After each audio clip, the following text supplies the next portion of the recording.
Un jour, quelqu'un il a demandé à son homme, il a dit c'est quoi être un chassid? Ça veut dire quoi être un chassid?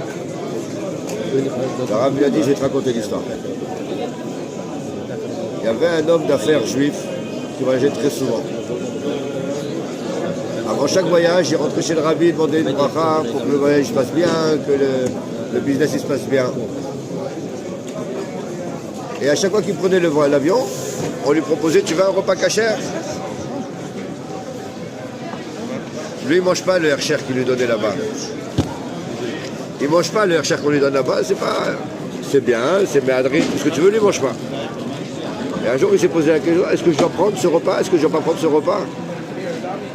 Quand il est rentré en Yechidut chez le Rabbi, et il dit au Rabbi, je voudrais poser une question.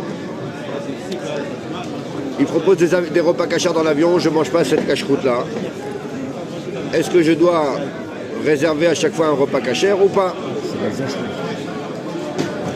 Le Rabbi dit, vous devez continuer de réserver des repas cachers pour deux raisons. Première raison, c'est possible que quelqu'un à côté de vous, il n'a pas eu le temps de réserver son repas cacher. Je suis l'ami de David, je mets là. Avec grand plaisir. Ça, on vient faire famille. Allez, on vous attend.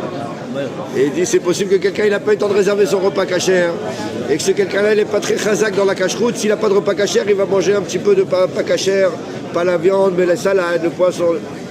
Et donc vous devez prendre, hein, déjà pour première raison, vous allez pouvoir aider un juif peut-être à manger un repas cacher.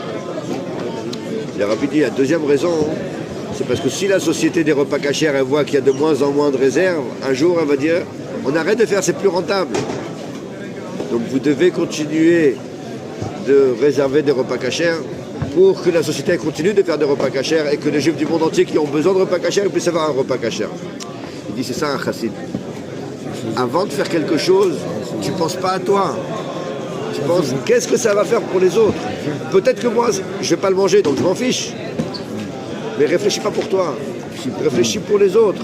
Si moi, je prends un repas cacher, grâce à moi, un juif au bout du monde, il pourra avoir un repas cacher. Le Rabbi dit, c'est ça être un chassid. Toujours avoir à la tête les autres. Les chaïm, les chaïm.